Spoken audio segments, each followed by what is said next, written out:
I don't know how to verify this exactly, but it sure does feel like a lot of key pieces make their return in time for Indiana, or right as the Fever are either coming to town or they're hosting the Fever. Now, some of that is just a function of the calendar and the timing and when the games are played. Obviously, I think the Fever are a calendar date that is circled as well. You see teams get up for playing the Fever. They know there's going to be more viewers. They know there's going to be more eyes on the ball game as well. In this case, from a roster and personnel standpoint, Sabrina Ionescu knew a difficult moment was coming, but she never imagined it would look this serious. Behind closed doors in New York, the pressure was becoming impossible to hide. Stephanie White had studied the game film carefully and identified every major weakness in the Liberty defense. The Indiana Fever were not coming into this regular season matchup simply to compete. They were arriving with a clear plan to attack New York in front of a national audience. Everything Sabrina had built suddenly felt like it was under threat. July 3rd, Leonie Fiebich, that is, of the Liberty. And why that's so big is she's basically the only player on the Liberty who can really guard on the perimeter and change things for them. My critique of the Liberty is that they're too slow-footed, and Fiebich is the one who changes that. Now the coach, Chris DeMarco, did say, John Cole Jones, who is going to be back probably as well too, got to respond to practice and everything and get the go-ahead. But it seems like the plan, or at least the high probability exists. Whenever the Indiana Fever appear on the schedule, opposing locker rooms change completely. Everyone knows the basketball world will be watching, and the pressure quickly reaches another level. For New York, this was far more than another game. The Liberty had become a major target. Sabrina and her teammates knew Caitlin Clark and the Fever were carrying huge momentum, and any mistake could be seen by millions of viewers around the world. Is pieces on the perimeter who can guard. And Fiebich can guard. She's long. She can move out there. She can, be one of the people that is deployed against Caitlin Clark and Kelsey Mitchell and all of that. Not to mention she can hit the three ball. She's an elite three-point shooter. And the lineup data speaks to that as well. You can see this number here. The defensive rating when Ionescu, Stewart, and Jones are on the floor and Fiebich is off, 108.6. That goes to 96.7 with her on. So that is a huge. The memory of Indiana's embarrassing 106-92 victory was still fresh in the Liberty locker room. New York was expected to be the clear powerhouse of the East, yet Caitlin Clark tore through their defensive plans with remarkable control. Stephanie White had already identified New York's biggest problems during that meeting, especially their weaknesses in transition defense. Sabrina understood that another performance like that could seriously damage the Liberty's image as a championship favorite. With her on, so that is a huge difference that could be back in Barclays Center against the Fever. Speaking of lineup data, I did look at the Fever's starting lineup, and check this out. It's pretty nuts when you look at the numbers for their starting lineup, because even against the Wings, they had a plus 28 net rating, and they outscored Dallas in the 19 minutes that Clark, Mitchell, Hull, Boston, and Timpson were on the floor. You extend that out, and they have a 113.1 offensive rating. And the biggest issue following the Liberty throughout the season has been their lack of quickness around the perimeter. New York's main players struggle to stay in front of explosive guards once the pace increases. Stephanie White recognized that problem immediately and built a transition attack meant to keep New York moving until their legs could no longer respond. Sabrina Ionescu was suddenly preparing to face an aggressive offense that could expose exactly where the Liberty were weakest. Done that against them in the past.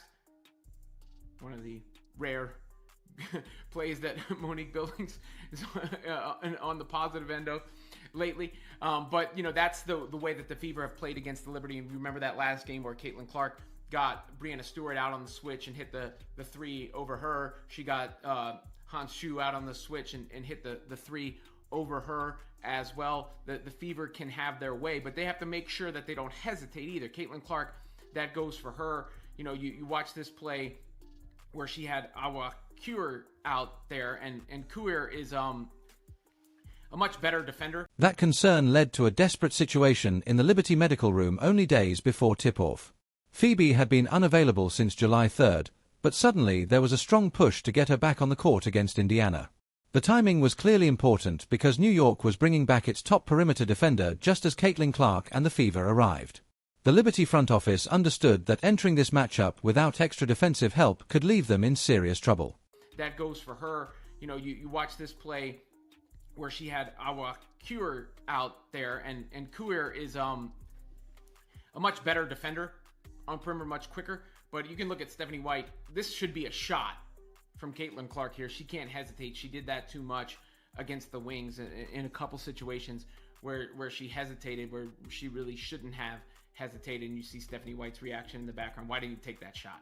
And that's the one she wound up getting blocked on. She's got to go back to doing what she did against the Liberty and taking that shot. I mean, she even said that she likes taking those shots against the Phoebe is the one player on New York's roster who has the length and movement needed to challenge elite guards. Without her on the floor, the Liberty become extremely vulnerable to quick perimeter attacks. Stephanie White already understood that weakness and prepared Kelsey Mitchell and Caitlin Clark to attack New York's slow defensive rotations again and again. If Phoebe is not fully ready, Sabrina's team could be exposed from the opening minutes. The Fever do is capitalize on those looks, and Caitlin Clark takes them. Then I think another thing they have to work on is getting the ball back to Caitlin Clark. This has been a problem as of late. When she gives it up, she does not get it back. You know, Aaliyah Boston here does not look her way when that should be a pass to Caitlin Clark. She looked ready to shoot on that play. She didn't get the ball. Want to see the Fever share the ball, snap that ball a little bit more, get that ball back to Caitlin Clark when she does give it up, because too many times she's creating for herself out of isolation and then creating for others at the same time. So it's both, right? Like, she can't pass up those open looks. New York's front office also tried adding more size to the front court by preparing Jonquil Jones alongside Breanna Stewart. But adding extra height created another weakness that Indiana could attack. Bigger front court players can struggle to defend the three-point line when the game becomes fast and open. Stephanie White recognized that New York's size inside could actually help Caitlin Clark, giving her more opportunities to use her deep shooting against slower defenders outside. Back-to-back against Chicago. You know, it will be interesting to see how they manage that, if they wind up resting on the second or not, whether the win or the loss in New York impacts that or not. But they should be facing or likely will be facing a stronger Liberty team with Leonie Fibic, who's basically the one player that they have built for this matchup, right? And the Liberty have played some decent basketball as of late. They did lose to the Sky the other night.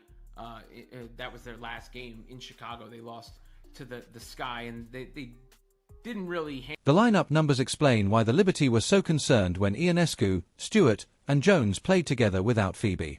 New York's defensive rating falls to a troubling 108.6 in those situations, while that number improves dramatically to an elite 96.7 when Phoebe controls the perimeter. That huge difference shows how exposed Sabrina and Stewart can become without strong wing defense beside them. At the same time, Indiana's starting group has produced numbers that the entire league has noticed. Clark, Mitchell, Hull, Boston, and Tim Sun posted an incredible plus 28 net rating against Dallas, opening the game up in less than 20 minutes of court time. That level of chemistry has made Stephanie White's group extremely dangerous. Across a larger sample of more than 100 minutes, the same starting five produced a 113.1 offensive rating and an outstanding 83.5 defensive rating, creating a 29.6 net rating that stands above almost every projected mark in the league. Sabrina Ionescu and the Liberty coaching staff were looking at numbers that resemble a championship-level team. Although Indiana ranks 9th defensively as a complete roster, its starting unit has performed at the highest defensive level in the WNBA. Their pressure on the perimeter and strength on the glass allow them to start fast breaks before opponents can organize. Stephanie White is using that group specifically to catch New York before its defense is ready, forcing Sabrina to make quick choices under pressure. Caitlin Clark already showed in their previous meeting that no Liberty defender could safely guard her alone. She repeatedly attacked switches against Breanna Stewart, stepping back and hitting difficult three-pointers over her reach. Even when Hanshu moved over to challenge the shot, Clark remained calm and knocked down high-arcing attempts over the defense. Stephanie White's tactical plan depends heavily on creating those same mismatches. Clark has shown that she is comfortable taking deep contested shots against taller frontcourt defenders. Her high release gives her a major advantage when slower defenders have to step away from the basket. For Sabrina and New York, those shots can be extremely difficult to stop. Still, Stephanie White found something she wanted to correct after reviewing Indiana's recent game against Dallas. She noticed Clark sometimes hesitated when she had open opportunities, especially against mobile forwards like a Wak Kuea. White's reaction from the sideline made her message clear: Clark needed to shoot without hesitation.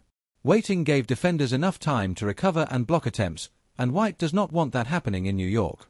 The instruction is simple: attack aggressively from the opening tip. Whenever Clark creates even a small amount of space against Sabrina or a New York switch, the shot should come immediately. Stephanie White made it clear during film sessions that turning down good perimeter opportunities only helps New York settle into its half-court defense. Clark has been given an even stronger green light. White also focused on another major adjustment: improving the team's ball movement after Clark gives up possession. In recent games, Clark has passed the ball and then failed to receive it again during the same possession. There were also important moments when Aaliyah Boston missed Clark standing completely open beyond the arc. Stephanie White wants faster and cleaner reversals so New York's defense never gets the chance to relax or reset. If Clark has to create everything through isolation, it can drain her energy over a full 40 minutes. White wants Indiana to move the ball through the paint and quickly return it to Clark, creating rhythm catch and shoot opportunities while also making her dangerous away from the ball. That approach could stretch New York's defense beyond its limits because Sabrina cannot chase Clark around the court all night. Recent results also show that the Liberty are already dealing with serious problems. New York suffered a surprising loss to the Chicago Sky and fell apart late in the game. They also struggled through close contests against the Sparks and Sun, appearing slow and mentally worn down. Sabrina and her teammates looked vulnerable, while Indiana was heading into Barclays Center with complete confidence. New York's only recent comfortable win came against a Las Vegas team that rested its main starters. Whenever the Liberty faced real athletic pressure, their execution began to break down. Stephanie White saw those tired moments on film and instructed her guards to run immediately after every defensive rebound. If New York cannot establish its half-court defense, Indiana could take control very quickly. The main challenge for the Fever is their difficult road schedule, with another game against Chicago waiting shortly afterward. Playing at full intensity in New York will require energy, discipline, and smart rotations. But Stephanie White has no plans to treat this matchup like an ordinary road game or protect her stars from the pressure. Indiana sees the Barclays Center matchup as a statement opportunity, one that could shock the league. Even if Phoebe returns, the Liberty could still be facing an Indiana team built to play at a much faster pace. The Fever's 114 offensive rating sits near the league leaders, while their transition speed remains one of their biggest strengths. Stephanie White understands that when Caitlin Clark controls the tempo, opposing defenses eventually struggle under the constant pressure and steady stream of quality shots.